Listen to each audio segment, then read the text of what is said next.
Somalia, সেখানকার জীবনমান কেমন হবে, সেখানে আসলে জলদস্যু বলে একটা ইস্যু আছে, সবকিছু মিলিয়ে অনেকে নিরাপত্তা নিয়ে থ্রেট ফিল করে। যে কোনো মানুষ যদি সোমালিয়াতে গিয়ে 1 বছর থাকে তাহলে আপনি বলতে পারেন যে he will come back to be a completely humble person.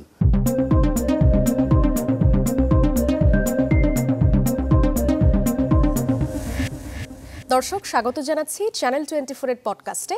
আপনাদের সঙ্গে আছি আমি জান্নাতুল সাদিয়া। আজকের আয়োজনে আমাদের সঙ্গে একজন বিশেষ অতিথি আছেন। তিনি বিদেশি বিশ্ববিদ্যালয়ে প্রথম বাংলাদেশি ভিসি, সুদূর সোমালিয়ার রাজধানী মোগাদিসুতে অবস্থিত দারুস সালাম ইউনিভার্সিটির VC doctor Sheikh Asif S Mizan. স্বাগত জানাচ্ছি স্যার আপনাকে। স্যার, একদম সাধারণ মানুষের কাতার থেকে জানতে চাই, সোমালিয়ার কথা শুনলে আমাদের অনেকের মধ্যে এক ধরনের উন্নাসিকতা কাজ করে। সোমালিয়া, সেখানকার জীবনমান কেমন হবে, সেখানে আসলে জলদস্যু বলে একটা ইস্যু আছে, সব কিছু মিলিয়ে অনেকে নিরাপত্তা নিয়ে থ্রেট ফিল করে। আপনি সেখানে অনেক দিন ধরে আছেন, অ্যাকচুয়াল সিনারিওটা কি সেটা জানতে চাই। সাদিয়া, আপনাকে ধন্যবাদ এবং চ্যানেল 24কে ধন্যবাদ। প্রতিটা দেশের নিজস্ব চ্যালেঞ্জেস রয়েছে। আমাদের বাংলাদেশের যেমন মাঝে মাঝে আমরা দেখি পার্বত্য চট্টগ্রাম উত্তপ্ত হয়ে ওঠে, ঠিক এমনিভাবে যদি আপনি আমেরিকায় দেখেন, সুপার মলগুলিতে মাছ কিলিং হয়, ঠিক একইভাবে আপনি পৃথিবীর যে কোনো দেশের দিকে তাকান, দেখবেন তাদের নিজস্ব কিছু চ্যালেঞ্জ আছে। ঠিক তেমনি সোমালিয়াতেও তাদের নিজস্ব অনেকগুলি চ্যালেঞ্জ আছে। জলদস্যুতা তার মধ্যে একটি অন্যতম চ্যালেঞ্জ। কিন্তু এই সময়ে এসে এই চ্যালেঞ্জটাকে যেভাবে প্রচারণা চালানো হয়, বাস্তবতা ঠিক তেমন নয়। আমরা সারা বাংলাদেশের মানুষ যেমন পার্বত্য চট্টগ্রামে কি হচ্ছে সবসময় বুঝতে পারি না, ঠিক এমনভাবেই সোমালিয়া সাধারণত অল সোমালিস পিপল তারা আসলে এই জলদস্যুতা সম্পর্কে সেইভাবে ওয়াকিফাল নয়। আমরা মিডিয়া যেটা হয় যে অনেকটাই হয়তো অতিরঞ্জিত করে প্রকাশ করা হয়। পুরো সোমালিয়াতে আপনি যদি যান, সাধারণ মানুষের নিরাপত্তাহীনতার কোনো প্রশ্ন নেই সেখানে। স্যার, আপনি চ্যালেঞ্জের কথা বলছিলেন।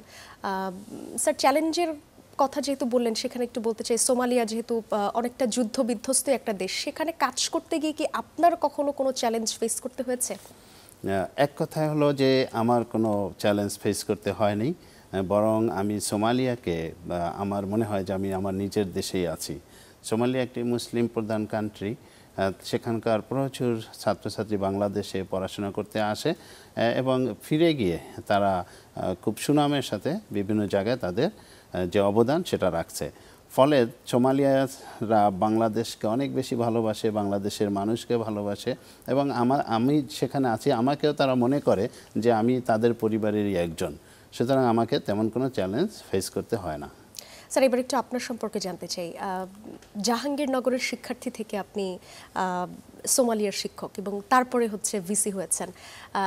আপনার পুরো এই দীর্ঘ পথযাত্রাটা একটু জানতে চাই, কিভাবে বাংলাদেশ থেকে সোমালিয়া, এবং কেন, যেখানে আমাদের আশপাশের অনেকে আসলে ইউরোপের জীবনটাকে বেছে নেয়, সেখানে আপনি কেন আসলে আফ্রিকার এই দেশে গেলেন, বা কেন আপনার সোমালিয়াকেই বেছে নিতে হলো, কিংবা আপনি নিজে থেকে আগ্রহ নিয়ে বেছে নিয়েছেন?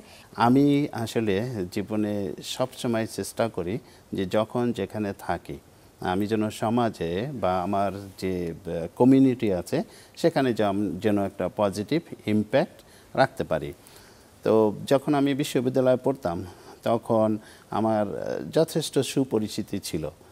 এরপরে আমি বিশ্ববিদ্যালয়ের আমার শিক্ষা জীবন শেষ করে এশিয়ান ইউনিভার্সিটি অফ বাংলাদেশের সরকার ও রাজনীতি বিভাগের একজন শিক্ষক হিসাবে যোগদান করি এবং আমি এশিয়ানে শুধু একজন শিক্ষক হিসাবেই আমি কাজ করতাম না, আসলে আমার সামনে যখন যেটা পড়তো বিশ্ববিদ্যালয়ের প্রয়োজনে, বিভাগের প্রয়োজনে আমি সেটাই ঝাঁপিয়ে পড়তাম। ফলে বিশ্ববিদ্যালয় কর্তৃপক্ষের একজন নির্ভরতম মানুষ হিসাবে আমি সেখানে নিজেকে তৈরি করতে পারি।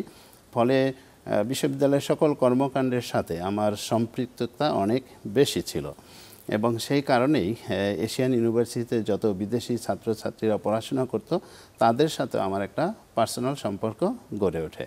স্যার, এটা কি নিজের আগ্রহ থেকেই সরকার ও রাজনীতি বিভাগে আপনি পড়াশোনা বলেন বা কাজ বলেন, রাষ্ট্রবিজ্ঞানকে বেছে নেওয়া বলেন, এটা কি নিজের আগ্রহ থেকেই আমি বেছে নেওয়া? আসলে পড়াশোনা এটা আমি আরও অন্যান্য সাবজেক্টও চান্স পেয়েছিলাম, সেগুলি অনেক ভালো সাবজেক্ট, কিন্তু আমি এমন কিছু পড়াশোনা করতে চেয়েছি যা মানুষের জীবনের সাথে অঙ্গাঙ্গিভাবে জড়িত, আমাদের দৈনন্দিন জীবনে সেটা খুবই প্রয়োজন জানা এবং সেটার প্রয়োগ করা। তো সে কারণেই আমি এই সরকার ও রাজনীতি বিভাগ, এটা আমার কাছে মনে হয়েছে যে এখানের শিক্ষা আমাকে অনেক বেশি সমাজে ভূমিকা রাখতে সমাজে অবদান রাখতে আমাকে যোগ্য করে তুলবে, এবং আলহামদুলিল্লাহ আমি সেই ফলও পাচ্ছি। স্যার, আপনি শিক্ষকতার ক্যারিয়ার 20 বছর এবং তার মধ্যে 5 বছর আপনি সোমালিয়ায় থাকছেন। যেহেতু এখন আপনি সোমালিয়ার দারুসালাম ইউনিভার্সিটির ভিসি, আপনার তো প্রশাসনিক দায়িত্বটা আপনার কাঁধে। তো সেই জায়গায় আগের তুলনায় এখন যদি কথা বলি, আপনি দারুসালাম ইউনিভার্সিটিটাকে কিভাবে আরও 5 বছর পরে দেখতে চান? সোমালিয়াতে আমরা বিশ্ববিদ্যালয়ে যে প্রশাসনিক কাজগুলি করি, আমরা সম্পূর্ণ একটা সিস্টেমের মধ্যে, ফলে এখানে আমাদের তেমন কোনো এক্সট্রা টেনশন, কোনো লোড নেই। আমাদের যখন যেটা সামনে আসে সেটার জন্য আমরা কমিটি করে দেই এবং কমিটি এই কাজগুলি করে। এবং বিশ্ববিদ্যালয়ে আপনি জানেন সুনির্দিষ্ট কিছু কাজ আছে, সেই কাজের জন্য আমাদের কমিটিও করা আছে। কমিটি কিভাবে কাজ করবে, ফাংশন কি হবে, সমস্যা হলে কিভাবে সমাধান করবে, সব কিছুর দিক নির্দেশনা দেয়া আছে। ফলশ্রুতিতে আমি আসলে একজন দর্শক হিসেবে কাজ করি এখানে। আমার সেইভাবে আমাদের দেশের ভাইস চ্যান্সেলরদের যেভাবে দিন রাত তাকে অস্থির থাকতে হয়, আমাকে আসলে সেভাবে থাকতে হয় না, কারণ সিস্টেমই সব কিছু এগিয়ে নিয়ে যায়। বাংলাদেশি ইউনিভার্সিটিগুলো এবং সোমালিয়ার ইউনিভার্সিটি, সেখানে যদি আমরা তুলনা করি, পড়ানোর সিস্টেম বলেন বা কাজের দিক থেকে সিস্টেম বলেন, মানে কেমন আসলে? আমাদের বিশ্ববিদ্যালয়গুলিতে যা হয় বাংলাদেশে, যে আমাদের ডেভেলপমেন্ট ওয়ার্ক, এটা নিয়ে কিন্তু অনেক রকম কথাবার্তা বাজারে থাকে, বিভিন্ন চাপ থাকে, কিন্তু সোমালিয়াতে এই ডেভেলপমেন্ট ওয়ার্ক করার জন্য একটা আমাদের কমিটি আছে। সেই কমিটি মূলত প্রস্তাবনা দিবে এবং কোত্থেকে ফান্ড আসবে, কিংবা কারা এখানে কাজ করবে সেগুলি আসবে, এবং এখানে কোনো রকম রাজনৈতিক বা সামাজিক কোনো প্রেশার নাই। সুতরাং স্মুথলি সেই কাজের অর্ডারগুলি চলে যায় এবং যারা দক্ষ তারা সেই দক্ষতার সাথে কাজ করে। আপনি জানেন সোমালিয়া 100% মানুষ মুসলমান এবং তারা কিন্তু একদম প্র্যাকটিশনার মুসলিম। সো সাধারণ মানুষ অত্যন্ত সৎ, অতএব আমাদের কোনো রকম টেনশনে থাকতে হয় না যে এই কাজে সে কোনো ফাঁকি দিবে কিনা, বা ডেভেলপমেন্ট কাজটা ঠিক মতো যেভাবে আমরা কাজের নির্দেশনা দিয়েছি সেভাবে হবে কিনা, এ নিয়ে আমাদের কোনো টেনশনে থাকতে হয় না। আর কোনো রাজনৈতিক চাপও নেই, কোনো কমিশন বাণিজ্য নেই, ফলে সব কিছু স্মুথলি সেখানে চলছে। না, যেহেতু রাজনৈতিক চাপের কথা বলছিলেন, আমরা অনেক সময় দেখি যে বাংলাদেশের কিংবা আশপাশের আরও বিভিন্ন ধরনের দেশের কথা যদি বলি, সেখানে রাজনীতি এবং পাঠ্যপুস্তক এই দুটো কিন্তু একদম ওতপ্রোতভাবে জড়িত এবং ভীষণ কানেক্টেড। দেখা গেল সরকার পরিবর্তনের সাথে সাথে পাঠ্যপুস্তক প্রণয়নেরও একটা ব্যাপার চলে আসে। সোমালিয়াতে কি সেরকম কিছু আছে নাকি সব কিছুই একদম স্মুথ চলে যায়? অত্যন্ত দুঃখজনক যে বাংলাদেশে আমরা এই 50 বছরও বেশি হয়েছে আমাদের বাংলাদেশের স্বাধীনতার যদি কথা বলি, এখন আমরা দেখছি যে আমাদের পাঠ্যপুস্তকে আমাদের যে জাতির যে ভিশন বা গোল পোস্ট, সেই গোল পোস্ট বারবার চেঞ্জ করে ফেলা হচ্ছে। ফলে আমরা যদি আমাদের ছাত্রছাত্রীদেরকে আমরা খেলোয়াড় মনে করি, তাহলে আপনি চিন্তা করেন, আপনি যত বারবার গোল পোস্ট চেঞ্জ করবেন তাহলে তারা কি করে গোল করবে, অর্থাৎ তারা কিভাবে এই জাতিকে তার ভিশন অর্জন করার পথে এগিয়ে যাবে। অতএব আমি মনে করি এটা অত্যন্ত দুঃখজনক। যেটা সোমালিয়াতে হচ্ছে সেটা হলো যে এই ক্ষেত্রে কোনো রকম যে গ্রুপিং বা ভিন্ন ভিন্ন আদর্শ মত এরকম নেই। জাতীয় পাঠ্যপুস্তক প্রণয়নের জন্য তারা সকলেই একসাথে বসে, তাদের ভিশনগুলি তারা সামনে নিয়ে আসে, সবাই ঐক্যমত্যের ভিত্তিতে তাদের ভিশন ঠিক করা আছে, এবং সেই ক্ষেত্রে কি কি মিশন নেওয়া লাগে সেটাও তারা ঐক্যমত্যের ভিত্তিতে ঠিক করে থাকে। বিশেষ করে উচ্চশিক্ষা যারা ব্যবস্থাপনায় আছে, ইউনিভার্সিটির যে অ্যাসোসিয়েশন আছে, এরা সবসময় এই ব্যাপারে কাজ করে এবং রিসার্চ গ্রুপ যারা আছে, সিভিল সোসাইটির যারা আছে, তারা সময়ে সময়ে পরামর্শ দিয়ে থাকে এবং সেটার উপরে আপনার সেমিনার, সিম্পোজিয়াম আয়োজন করা হয় এবং সবাই ঐক্যমতের ভিত্তিতে একটা জায়গা ঠিক করে নেয় যে আমাদের এভাবে এগিয়ে নিতে হবে এবং তারা স্মুথলি সেদিকে এগিয়ে নিয়ে যাচ্ছে। কিন্তু আমাদের দেশে সেই ক্ষেত্রে কি হচ্ছে আমরা সবাই সেটা দেখছি এবং সবাই ভুক্তভোগী। তো আশা করি আমরা এখান থেকে বেরিয়ে আসবো। স্যার, আপনি একটা স্মুথ সিস্টেমের কথা বলছিলেন না সোমালিয়াতে? বাংলাদেশি যারা শিক্ষার্থীরা সোমালিয়াতে পড়তে যেতে চায়, মানে তাদের উদ্দেশ্যে আপনি কিছু বলবেন কি? মানে কেন তারা আসলে পড়তে যাবে বা কেন সোমালিয়াকে বাংলাদেশি শিক্ষার্থীরা উচ্চশিক্ষার জন্য পছন্দ করবে, বাছাই করবে? আপনি জানেন যে শিক্ষায় আমাদের বাংলাদেশ কিন্তু অনেক এগিয়ে আছে। আমাদের নানান রকম সমস্যা চড়াই উতরাইয়ের ভিতর দিয়েও আমরা একটা জায়গায় পুষেছি এবং বাংলাদেশের শিক্ষা এবং এখানকার শিক্ষার্থী এবং শিক্ষকরা বিশ্বব্যাপী অবদান রাখছে। সুতরাং আমি মনে করি যে বাংলাদেশের ছাত্রছাত্রীরা সেখানে সোমালিয়াতে যেতে পারে, শুধু ছাত্রছাত্রী না, যে কোনো মানুষ যদি সোমালিয়াতে গিয়ে 1 বছর থাকে তাহলে আপনি বলতে পারেন যে he will come back to be a completely humble person. So এই তাদের যে আচরণ এটা শেখার জন্য, হ্যাঁ, এটা থেকে আমরা অনেক উপকৃত হতে পারি। আমি সোমালিয়াতে লাস্ট 5 ইয়ার্সে কোনো রকম ব্যক্তিগত মারামারি, কাটাকাটি বা বকাবকি এরকম দেখি নাই। ধরেন যেমন উদাহরণ হিসেবে আমাদের এখানে যদি গাড়িতে অ্যাক্সিডেন্ট হয় তাহলে কি হয়? প্রথমত অ্যাক্সিডেন্টের পর একটা মারামারি হবে, আর যদি অ্যাক্সিডেন্টলি কিলড হয় তাহলে তো মারামারি মানে কি রাস্তা বন্ধ হয়ে যাবে। কিন্তু সোমালিয়াতে কিন্তু এটা নেই, তাদের কালচারটাই ভিন্ন রকম। আপনি যদি ইনকেস অ্যাক্সিডেন্ট করে কাউকে কিলডও করেন, আপনাকে কেউ কিছু বলবে না। আপনি আসবেন, আপনার যারা ক্ষতিগ্রস্ত হয়েছে তারা আসবে এবং সিস্টেম ঠিক করা আছে। শুধু ইউনিভার্সিটিতে যে আমাদের সিস্টেম ঠিক করা তা না, এই সমাজে প্রত্যেকটা জিনিসের জন্য একটা সিস্টেম আছে যে কি হবে। অতএব আপনি কিল করেছেন, আপনাকে ক্ষতিপূরণ দিতে হবে, কতটুকু ক্ষতিপূরণ দিতে হবে সেটাও ঠিক করা আছে। ফলে আপনি এভরিথিং আপনি জানেন এবং সেটা সেইভাবেই মীমাংসা হয়ে যায়। অতএব কোনো চিল্লাচিল্লি, হাউকাউ করা বা এই গ্রুপিং করা, পলিটিক্যালি প্রেশার দেওয়া, কোনো কিছুরই দরকার হচ্ছে না। একেবারে মোটা দাগে যদি বলি, সোমালিয়ার মানে শিক্ষা খাত নিয়ে যেহেতু আজকে আমাদের বেশিরভাগ আলোচনা, সোমালিয়ার শিক্ষা খাতকে আপনি কিভাবে মূল্যায়ন করেন? সোমালিয়ার শিক্ষা ব্যবস্থা তারা চেষ্টা করছে অত্যাধুনিক শিক্ষা পদ্ধতি সেখানে প্রয়োগ করার এবং যে মডার্ন ইনস্ট্রুমেন্টসগুলি আছে সেগুলি ব্যবহার করার। যেমন ধরেন বেশিরভাগ শিক্ষা প্রতিষ্ঠানে, আমি বিশেষ করে বিশ্ববিদ্যালয়ের কথা বলছি, তাদের যে ক্লাসরুম অত্যন্ত আধুনিক ক্লাসরুম, ডিজিটাল বোর্ড, এবং সেই বোর্ডটা কিন্তু অনেক বড় ডিজিটাল বোর্ড। সেখানে আপনার হাতের সাহায্যে, হাতের ইশারার সাহায্যে আপনি সব কিছু করতে পারবেন। আপনি লিখতে পারবেন আঙুল দিয়ে, কোনো চক, ডাস্টার বা মোছার জন্য আপনার জাস্ট হাত ব্যবহার করবেন, সেটা মুছে যাবে। Just digital, everything is digital. Most of the universities, they try to use the modern equipment.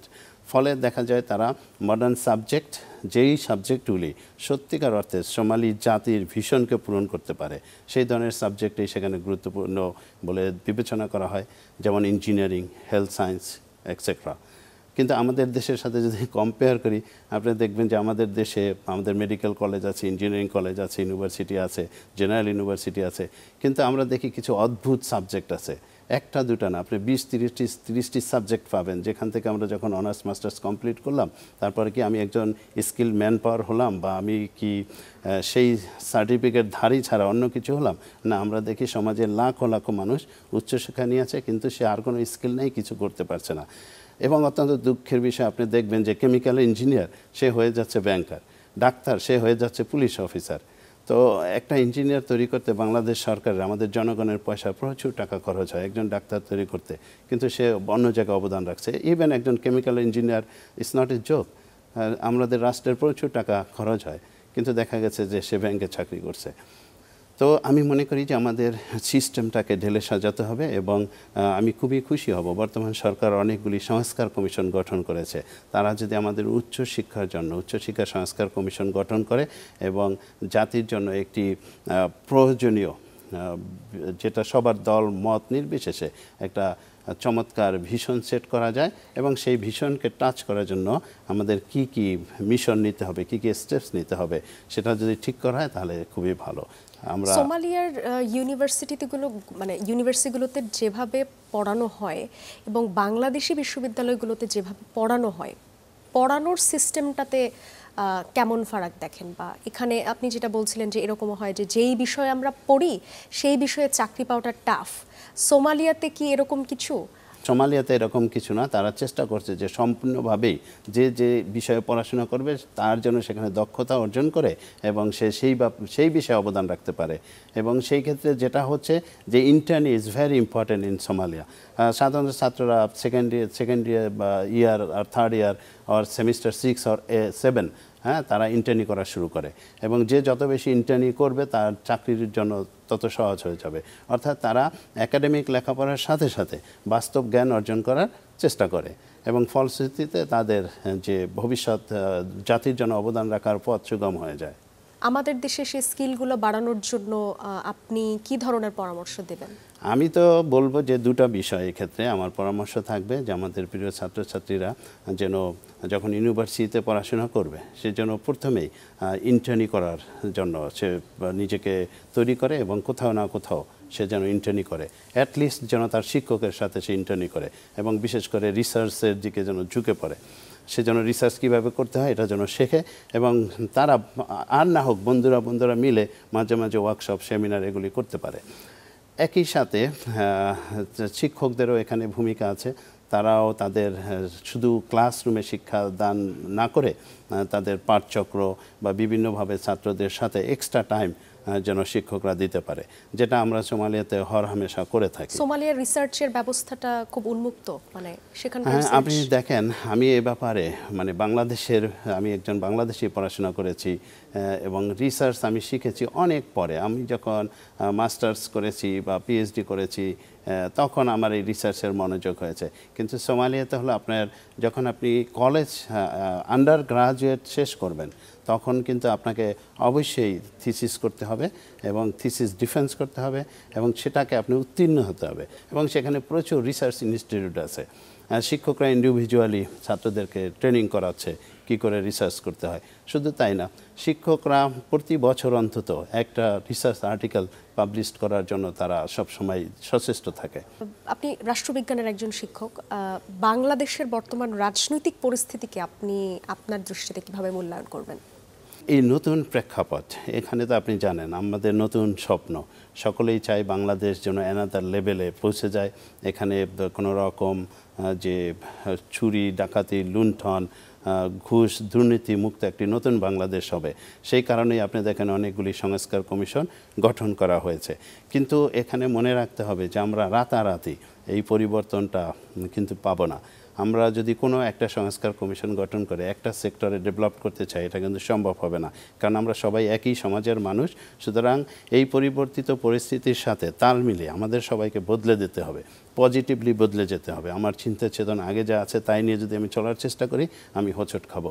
কোনো রাজনৈতিক দল যদি চলার চেষ্টা করে তারা এগিয়ে যেতে পারবে না। সুতরাং আমি মনে করি আমাদের সবাইকে ব্যক্তিগতভাবে দলীয়ভাবে প্রতিষ্ঠানকে বিশ্ববিদ্যালয়কে সবাইকে বদলে যেতে হবে এবং যে চেতনা নিয়ে আমাদের এই বৈষম্য বিরোধী ছাত্র আন্দোলন হয়েছে এবং মানুষ জীবন দিয়েছে এখনও জীবন দেওয়ার জন্য প্রস্তুত যদি তাদের সামনে দেশের কোনো আশঙ্কা দেখা যায়। তাই আমি সকলকে বলবো আসুন এই পরিবর্তিত পরিস্থিতির সাথে আমরা তাল মিলিয়ে নিই, নিজেকে পরিবর্তন করে নিই এবং সরকারকে সহযোগিতা করি, সরকার যাতে করে আমাদের প্রত্যাশা পূরণ করতে পারে। স্যার, আপনাকে অসংখ্য ধন্যবাদ। আপনার মূল্যবান ইনফরমেশনগুলো নিশ্চয়ই আমাদের বাংলাদেশি শিক্ষার্থীদের জন্য অনেক কাজে আসবে এবং আপনার দীর্ঘ পথ চলার গল্প আমরা শুনছিলাম। আজকে আমাদের সেটে উপস্থিত হওয়ার জন্য আপনাকে অনেক ধন্যবাদ। আপনাকেও ধন্যবাদ চ্যানেল 24-এর কলাকুশলী কর্তৃপক্ষ এবং অগণিত দর্শক শ্রোতা সবাইকে। দর্শক, বিদেশি বিশ্ববিদ্যালয়ে প্রথম বাংলাদেশি ভিসির শিক্ষকতার দীর্ঘ পথ চলায় নানা চ্যালেঞ্জ, প্রতিবন্ধকতা এবং আনন্দের গল্পগুলো আমরা শুনছিলাম। আজকের এপিসোডে এ পর্যন্তই। পরবর্তীতে আবারও দেখা হবে। চ্যানেল 24-এর সাথেই থাকুন।